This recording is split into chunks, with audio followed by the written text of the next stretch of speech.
process, though. You came back Exactly. to that. Yeah. Well, actually, that's actually what drew me to asking him.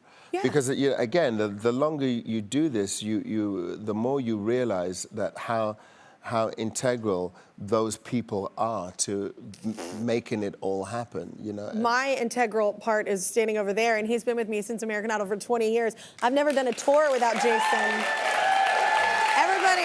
Everybody, literally, and he produces, we write together, like, we're like the best musical duo ever, I love us. But because we are different, and I think that's what's awesome, we bring something different to the table, and to have that stability with someone in your career from that long ago, and that you still gel and you still create with is so, it's rare. It's everything. It's rare, and it's also everything. Like, I don't know a lot of people that have that, you know? And I literally was just telling somebody the other day, I was like, I'm the luckiest person ever. Like, people, like, my career is also because of that man standing over there. Like, they help you create, they bring out you, they make you comfortable because you know them well enough. Like, it's just the best collaborative process. I agree with that. Yeah, I'll agree with that, but your career is because of you, essentially. It's because of you. I just mean, I have a little bit to do with it. You and your talents, you know. I have a little bit to do, that's what he would say. But, like, but no, I just mean, like, but I do think that, you know, starting out, even like starting out how I did, like these, you know, artists and contestants on the shows, it's like, I love so many different sounds. So to kind of drive home like what I'm gonna focus on, it's hard, I'm ADHD,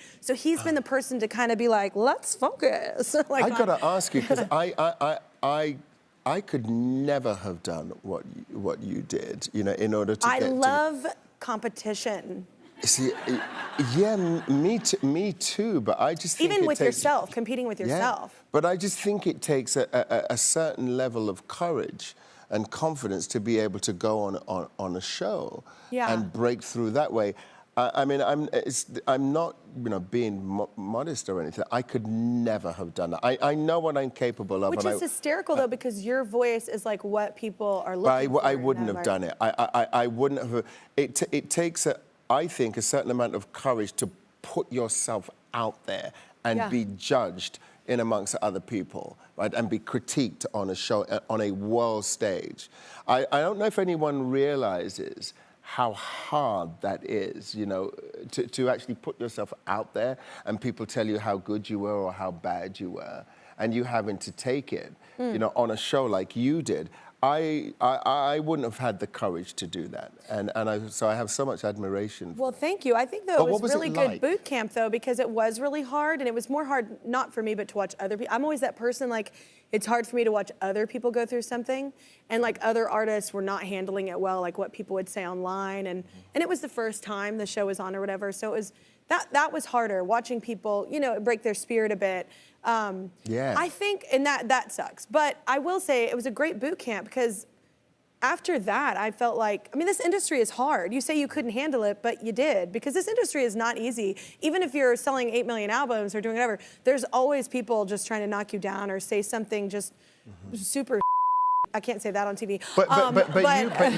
But you went from nothing to all of a sudden being But that's exposed. the trick, though. That's why I think that is the key. When you have no home, my place had burned down. I was living in my car for a bit. I had nothing. I had nothing. And I think when you have nothing, you have nothing to lose. So you just show up and you go, sure, you can laugh, but if I'm getting paid, I'm laughing all the way to the bank. So I was like, I think, you know, at that point, like in my mind, literally, I didn't think that it would go anywhere. I mean, a lot of people don't go anywhere on those shows. You know what I'm saying? You don't know. And so I was literally just like, I need to pay my water bill. I need to get housing. I need I think when you're that desperate, all of that stuff is like, I don't even have time for that. Like, these are real issues I have. I think when that is that's why I think, when everybody's like, they ask celebrities like, oh, do you want your kid in the business? Which I'm gonna ask, like, would you really want your kid to thrive in this kind of business? Because it's a hard one. Sometimes I think my kids will never know what it's like to go without, to really have that desperation of like having to push yourself and go for it. And that's hard, like to teach, you know, I don't know if you can teach that. It is hard. So then you don't want them to swallow your kids up in an industry that's hard. I don't know, what are your thoughts? Am I just dark? What? No, not at all. Because I've often thought of that. My son, Henry, he sings and he has a great voice. Yeah. He doesn't think so, but he has a really great husky voice, you know. But his dad is you. That's hard. I'm just gonna say it. But then But then, you know, if that's what he wanted to do, it's my job to just support him and as much as I can. I don't know. It's a tough one because obviously, you know, we've traveled that road and we know how difficult it can be. But ultimately, my advice to them is just to be happy. Do whatever. I don't care if it's like if you got to go and like sweep the streets, you know, or if you get one life, be happy. With what you're doing. And just be happy because I really believe that is the point of it all. Is to try and figure out how to be as happy as possible. Now, that sounds like a kind of almost flippant thing to say, and as no, it's simple, but it's hard. It's really hard if you think about it, because and all that, be happy and all that entails. Can I be happy if this person isn't happy, or if that person's suffering? You know, or what society tells you you should be happy with or not. Exactly. So if they, you know, whatever they choose to do, whether it's music, whether it's you know, my eldest daughter Lainey, who was actually going to be here today, but she has to go back to New York. She's modeling, and I know that's a kind of, you know, that's a hard game as well. Lots of rejection, a hard road to, and you know, she has a well-known mother. Never heard of her.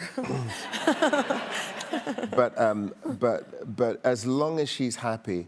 And you know, and I will say this for the kids. I can't call them kids anymore because they're teenagers. They're young adults. But for my sons and daughters, I will say this: they got it a lot more figured out than I ever did at their age. You know, you've done a good job. That I spend way too much time worrying about them, and you know, if they'll find their way, but.